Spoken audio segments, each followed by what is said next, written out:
about the issue of crowd psychology. We will be looking at urban myths surrounding concepts of crowd psychology and see whether they actually hold true. Our first myth of the program is looking at the idea of violence in crowds. Now often, when one thinks of a crowd, one will conjure the image of a violent mob of hooligans, leaving nothing but chaos and destruction in their wake. However, is this how crowds actually behave? This is certainly the idea presented by Gustave Le Bon, one of the first individuals to write about crowd behavior. Monsieur Le Bon, would you please explain to us your opinion on this matter? Oh, of course, monsieur. Well, upon entering into a crowd, an individual loses themselves. They forget who they are, and they forget how to behave. Upon joining a crowd, a man becomes anonymous. He loses his identity and becomes nothing more than a face among faces. He has no individual soul, he has no individual purpose. He becomes part of the machine. In crowds, it is stupidity and not mother wit that is accumulated. I call this submergence. Once submerged, you lose control of what you feel, what you do, and most importantly, who you are. You do not know yourself. So what becomes of these individuals submerged in the crowd? After submergence, mademoiselle, comes contagion. Because this man, he does not know who he is or how to think for himself, he cannot access his own thoughts and memories. As such, he cannot judge for himself and he cannot make his own decisions. It follows, therefore, that naturally he will adopt and follow the beliefs and notions that come with the crowd. Every sentiment and act is contagious, and contagious to a degree that the individual will readily sacrifice their personal interests for the collective interests of the group. A man will not act by himself. He will act as directed by the crowd he is part of. Finally, suggestion. Because the man in the crowd has lost his own morals and beliefs and standards, and he has adopted those of the running populace, any emotions that arise and govern his action will be from the social unconscious. That is, the part of the mind that has remained unchanged since the days of our feral ancestors. As such, any behaviours that occur will also be feral and barbaric. Do you think this is what defines a crowd then? A barbaric, de-individualized, dehumanized collection of basically zombies? Maybe. The crowd only has one use: destruction.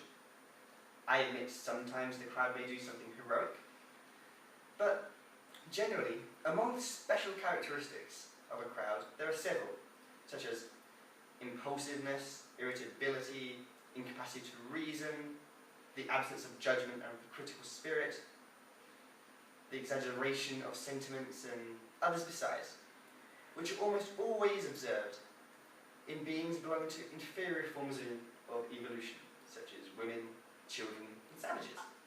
I beg your pardon? Right, thank you, Monsieur Le Bon.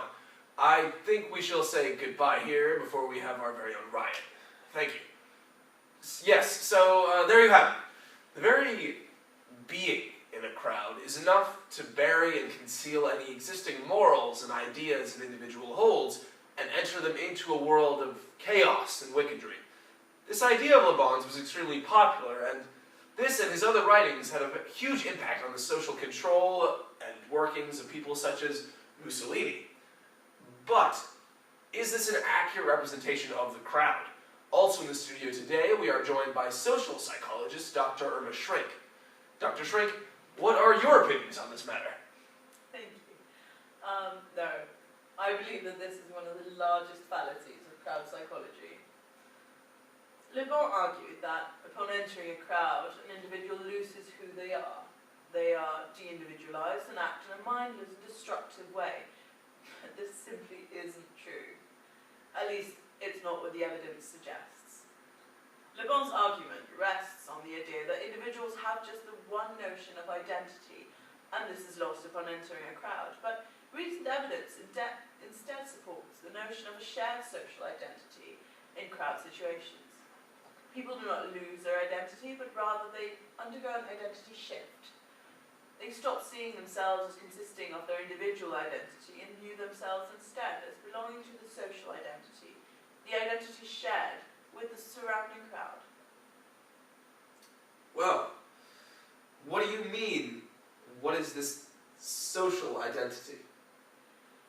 Well, Professor Riker of the University of St Andrews stated that if people were actually to study crowds for themselves, two things would become apparent. That crowds act in a way that reflects existing cultures and societies, and that crowds have the ability to bring about social change. Crowds aren't just groups of mindless, de-individualized thugs, but rather a collective group of like-minded people who share a common goal. The social identity theory posits that identity is a complex structure comprised of multiple factions. Most importantly, there is a difference between personal identity, i.e. what is unique about the person as an individual, and social identity, that is, how the individual understands themselves as part of a social group. In group situations, individuals cease identifying themselves on the individual level and instead switch to the social level, defining their ideas and behaviours by those held by the collective group. So how does this relate to violence in crowds? Well, when violence does occur in a crowd situation, it's not due to the inherent violent, de-individualised nature of the person comprising the crowd, but rather it follows the norms and regulations set forth by the group identity. If we take rioting as an example, it's not just anyone who's attacked, it's a specific target of a unified enemy. It's not random shops which are looted, it's the shops of those belonging to the out-group, to which there is a prior group grievance. In his analysis of the St. Paul's riots in the 1980s, Professor Riker observed how when violent behaviour was seen as opposing the in-group ideologies, they were opposed and stopped. Upon the single stoning of the police, others joined in.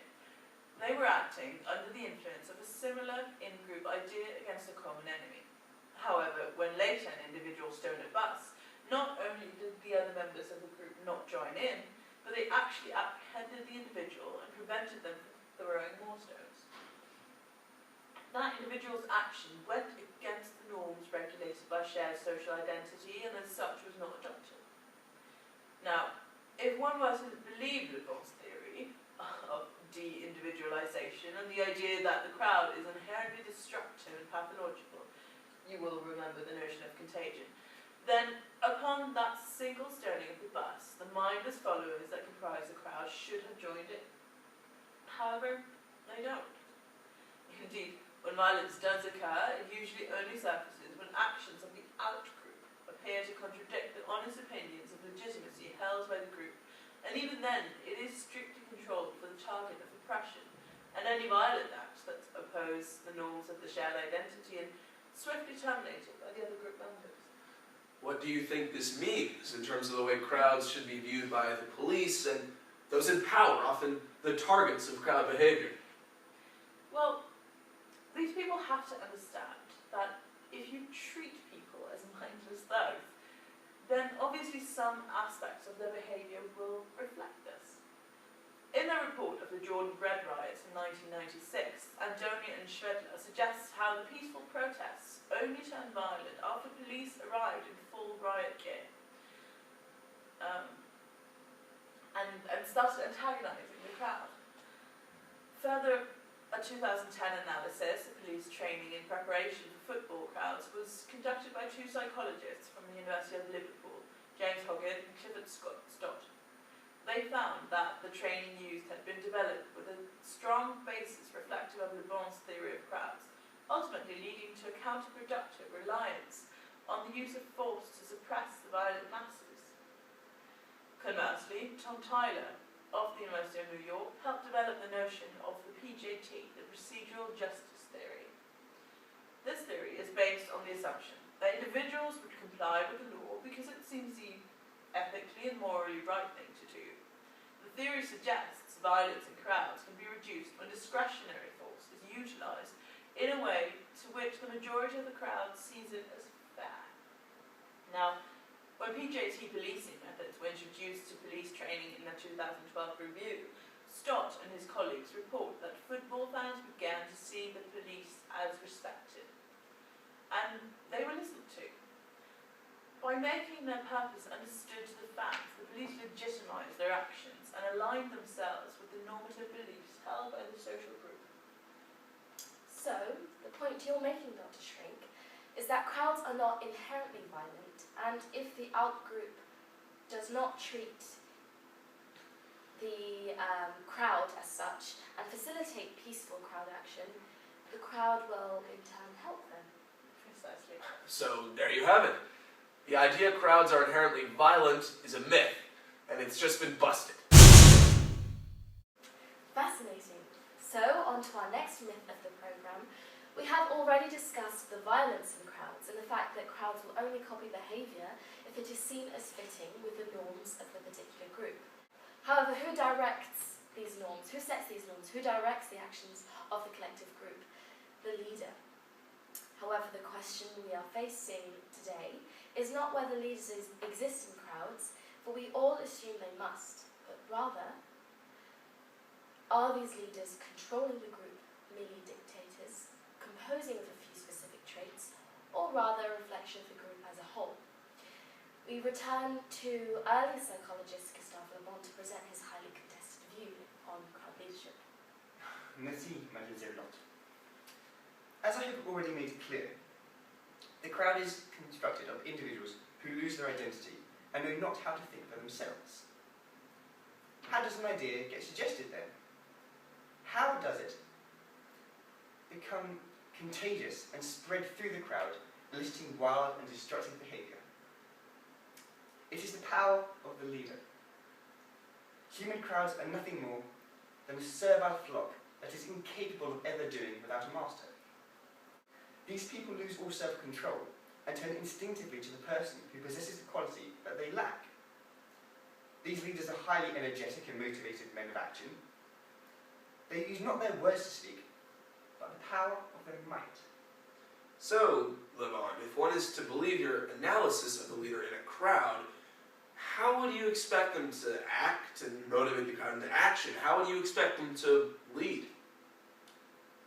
Well, if you want the crowd to do anything, you must remember three things: affirmation, repetition, and contagion. You must tell the crowd what to do and affirm it. This must be kept free of all reasoning. The conciser the affirmation is, and the more destitute of every appearance of proof and demonstration, the more weight it will carry. It is that simple. Then, you must repeat the idea. Get it cemented into the crowd. They have no thoughts, no will of their own. So by affirming the intended rationale and repeating it over and over again, the crowd will adopt whatever it is you are saying. They will be submerged. Then, let it take action. Contagion will carry the idea through the mindless crowd swiftly and intensely. If that is how leaders enable crowds to act, what makes a leader so effective? Prestige. All leaders have prestige. By becoming great, people will flock to an individual and follow his word to the death. These individuals must believe in themselves and be successful in their endeavours. They must be charismatic, must be intelligent, and they must have prestige. Only then will people follow them. That's an interesting idea, Monsieur Le Bon. Thank you. Is that really all that compromises a leader, Dr. Shrink? Well, yes, leaders influence people and assist in mobilising people to reach their goals, but it's also the leaders who define the group's social identity. For this reason, I disagree with Le Bon. Leaders are not just dictators directing orders at individuals. Rather, they must be seen to be part of the group, share the group's ideas and beliefs, and propose action or ideas based on those already salient within the group. Leadership is much more than just being part of the group. The individual must also influence others. As I've already mentioned, members of a group undergo an identity shift, self-categorizing themselves according to the social identity. Well, through self-categorization, a prototype of the group is developed. This prototype is the ideal template of the group. It holds all of the group's ideas and beliefs, it acts in all the right ways, and it exemplifies what makes the group distinct. Every member of the group relates to this prototype. It would follow, therefore, the person most typical of the prototype will be in the best position to lead the group. According to the psychologist Michael Hogg of the University of Queensland, this process of influence and leadership comes about through social attraction. Prototypicality of a group causes in-group favourability, and in-group favourability, as shown by researchers such as Burchard and Rice, leads to in-group compliance. The more a person fits in with group stereotype, the group norms and ideologies, the more likely they are to be listened to and be an effective leader. So a leader has to be prototypical of the group to be successful. No, not just prototypical. Not only must the individual reflect the norms of the group, but they must be actively involved in shaping and determining the group identity. The leader must be able to shape the identity to reflect specific attitudes relevant to the situation. A leader cannot just direct, a leader cannot just represent, a leader needs to share a group identity and use this identity to reflect action and the crowd. That's fantastic. Thanks, Irma. There you go then. A person cannot simply be a leader based on a set of individual traits. Just because an individual is charismatic, intelligent, prestigious, and repeats an idea does not mean it will be taken up.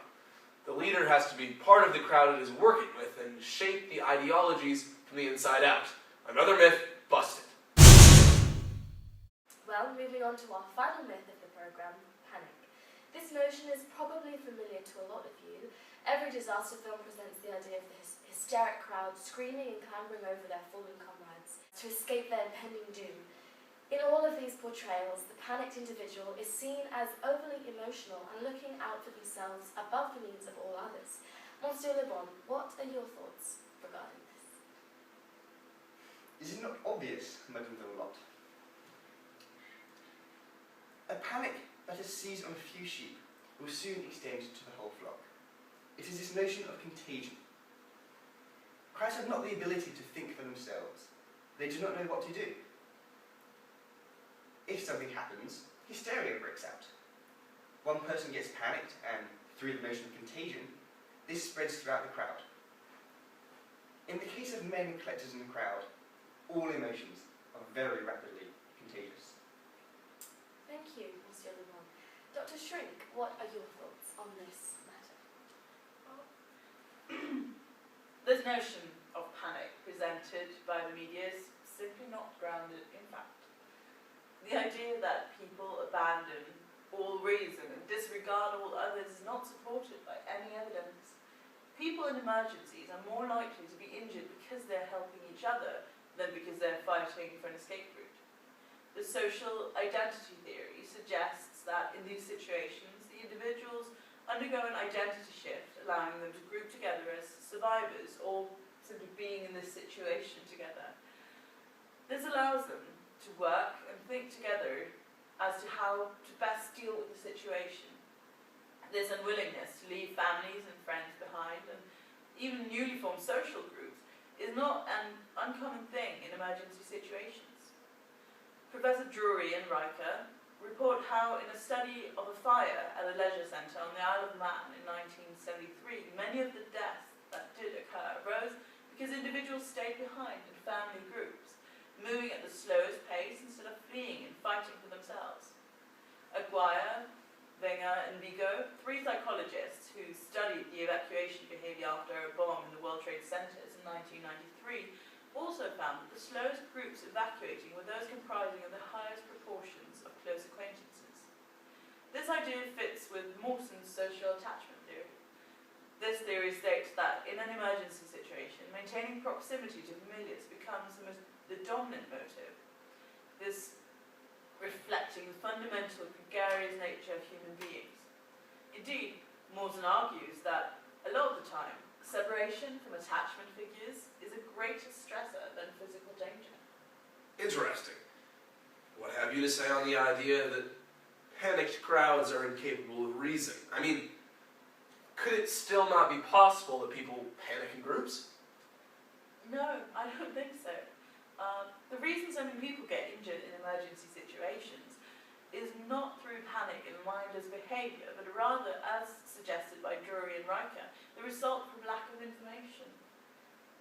For instance, when studying disasters such as the 1977 Beverly Hills Supper Club fire or the 1942 Coconut Grove Theatre fire, where the resulting loss of life was originally blamed on mass panic, further analysis suggests the actual cause of such tragic consequences was a lack of information, such as not knowing where the exits are, or how to respond, or even design faults, such as exits being blocked.